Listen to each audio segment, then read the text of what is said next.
আসসালামু আলাইকুম সবাইকে। আমাকে স্পষ্ট শুনতে পাওয়া যাচ্ছে আশা করি। কিছুক্ষণ আগে ঢাকা মেডিকেল কলেজে একটি অপ্রত্যাশিত ঘটনা হয়েছে। আমরা শুনতে পেয়েছি যে ঢাকা মেডিকেল কলেজে যারা ডাক্তার রয়েছেন তাদের উপর একটা অতর্কিত হামলা হয়েছে। আমরা যখনই বিশ্ববিদ্যালয়ের শিক্ষার্থীরা এই খবরটি আমাদের কাছে এসেছে যে বিশ্ববিদ্যালয়ের একটা রোগী যারা ছিল তাদের মধ্য থেকে হয়তো কেউ অপ্রত্যাশিতভাবে মারা গিয়েছে, তখন একটা সংক্ষুব্ধ পক্ষ ডাক্তারদের উপরে অতর্কিত হামলা চালায়। একটা বিষয় আমি স্পষ্ট করতে চাই আপনাদের, আমাদের যে গণ অভ্যুত্থানের যে মূল স্পিরিট ছিল, আমাদের যে গণ অভ্যুত্থানের যে জায়গাটি ছিল, সেই জায়গাটি কিন্তু হচ্ছে ন্যায্যতার ভিত্তিতে সমাজ প্রতিষ্ঠিত হবে, একটি সিস্টেম ডেভেলপ করবে, এবং এই সিস্টেমের মধ্য থেকেই হচ্ছে আমাদের সমাজ, রাষ্ট্র তথা আমাদের দেশ পরিচালিত হবে। এখন দেখেন আপনারা, যে আমরা দেখছি যে বিভিন্ন জায়গা থেকে যে এই ধরনের কাজগুলো করা হচ্ছে, যেমন আজকে ডাক্তারদের উপরে হচ্ছে অতর্কিত হামলা করা হলো।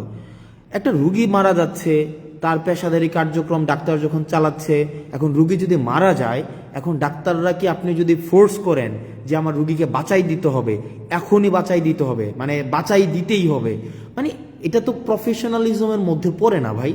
মানে এটা কেমনে সম্ভব যে আপনার ডাক্তারদের মতো করে কাজ করতে দেওয়া উচিত। আমি যদি তাকে ফোর্স করি, আমি দেখেছি আমরা বেশ অনেক দিন এই আন্দোলন পরবর্তী সময়ে, দীর্ঘ সময় আমরা হচ্ছে হসপিটালে ভিজিট করেছি।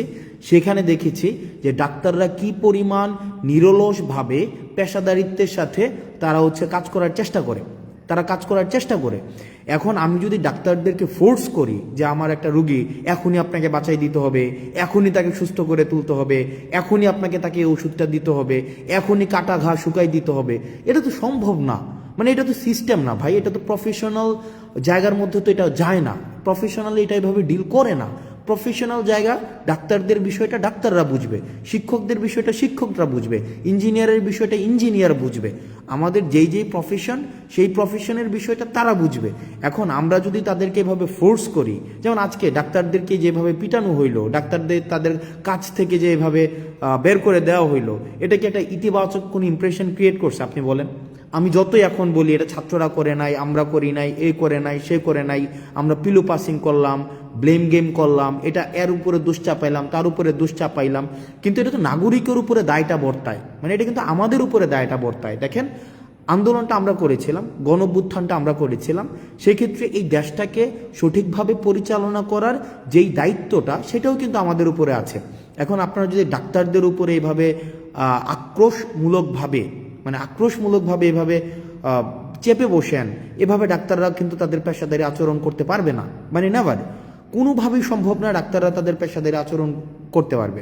সেই জায়গা থেকে আমি যারা ডাক্তার রয়েছে তাদের কাছে, ঢাকা মেডিকেল সহ অন্যান্য মেডিকেলের যারা ডাক্তার আছে, আমি ব্যক্তিগতভাবে আমি খুবই লজ্জিত, এবং আমি আপনাদের উপরে আজকে যেই হামলাটা হয়েছে সেটার, আমি যারা আইনশৃঙ্খলা রক্ষাকারী বাহিনী রয়েছে, আমি তাদের প্রতি অনুরোধ জানাবো তারা যেন যথাযথ ব্যবস্থা নেয়, এবং আমরা আমাদের জায়গা থেকে সেটি নিয়ে কথা বলবো।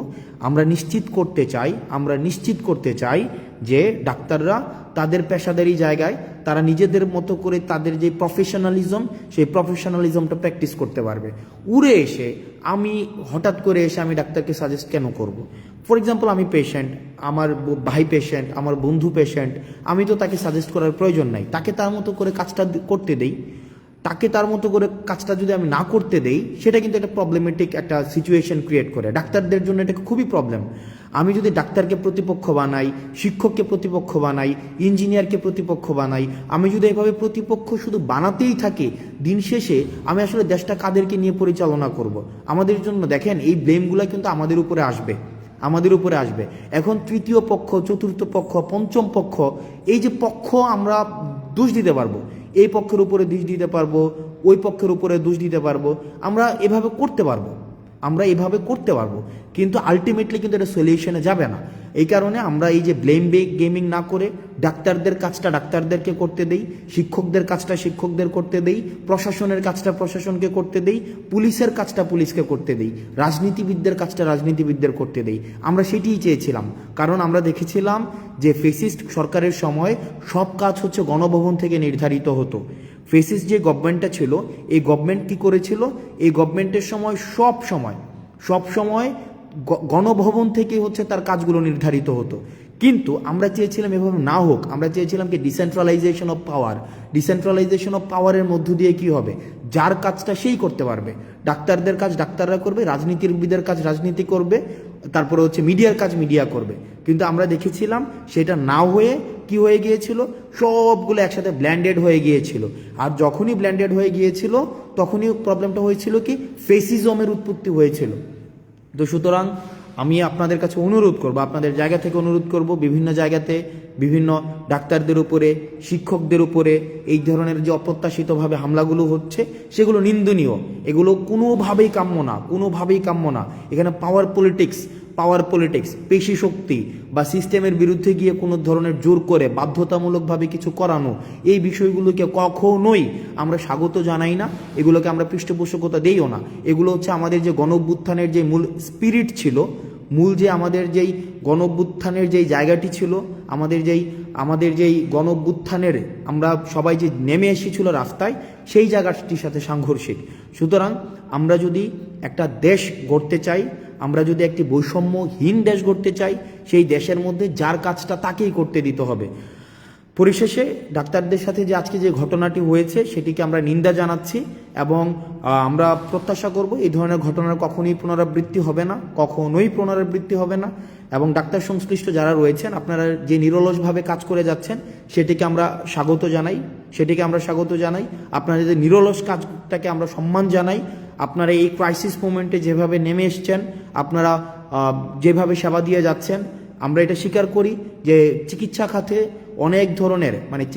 অনেক ধরনের অসামঞ্জস্য রয়েছে, কিন্তু কিছু ডাক্তার রয়েছে তাদের জায়গা থেকে তারা নিরলসভাবে কাজ করে যাচ্ছেন।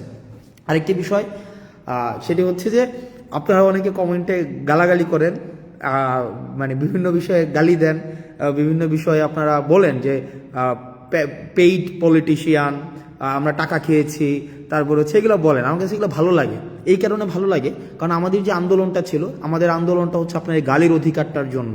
এই যে আপনার কমেন্ট বক্সে আপনার ব্যাকস্পেস ব্যবহার করতে হচ্ছে না, যে এটার জন্যই কিন্তু এই গণঅভ্যুত্থানটা। এই যে আপনাকে ব্যাকস্পেস ব্যবহার করতে হচ্ছে না, আপনি গালি দিতে পারছেন আমাকে, আপনি আমাকে তুই বলতে পারছেন, আপনি আমাকে খুব অপভাষা ব্যবহার করতে পারছেন, আপনি আমাকে বলতে পারছেন যে আমি হচ্ছে টাকা খেয়েছি, ঘুষ খেয়েছি। এই যে এটা বলতে পারছেন না, কুত্তার বাচ্চা বলছেন না আপনি, এই যে কুত্তার বাচ্চা, তুই তোর পরিবারের সবার কুত্তার বাচ্চা, আমি শেষ পর্যন্ত আপনার এটার জন্য আমি ফাইট করে যাব। অর্থাৎ আপনি যেন এটা বলতে পারেন, কারণ অতীতে আমরা এটাও বলতে পারতাম না। আপনি যদি অতীতের সময়গুলো দেখেন, অতীতে কিন্তু আমাদের এটা বলারও অধিকার ছিল না।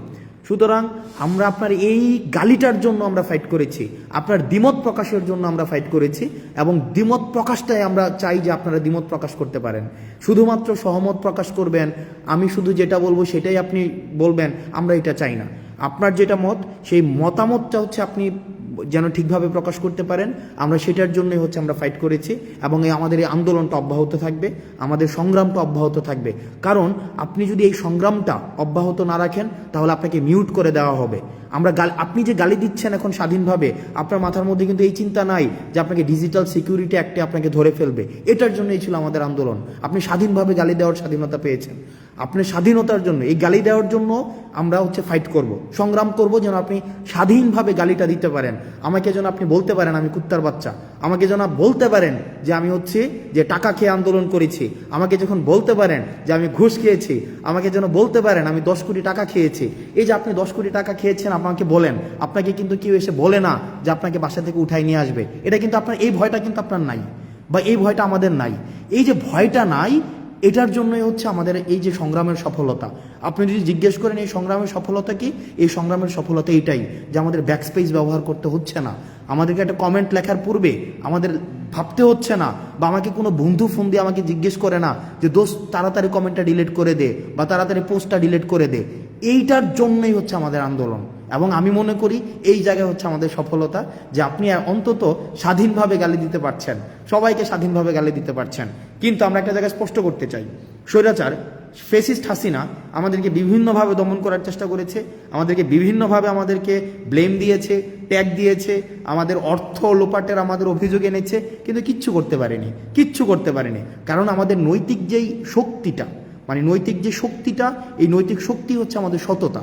আমরা সৎ ছিলাম আমাদের জায়গা থেকে। কোনো ধরনের আজকে পর্যন্ত, এখন পর্যন্ত আমি যখন আপনার সাথে কথা বলছি, এখন পর্যন্ত আমাদের কোনো ধরনের যেই আপনার লিগ্যাল কোনো এলিগেশনস আজকে পর্যন্ত প্রমাণ করতে পারিনি।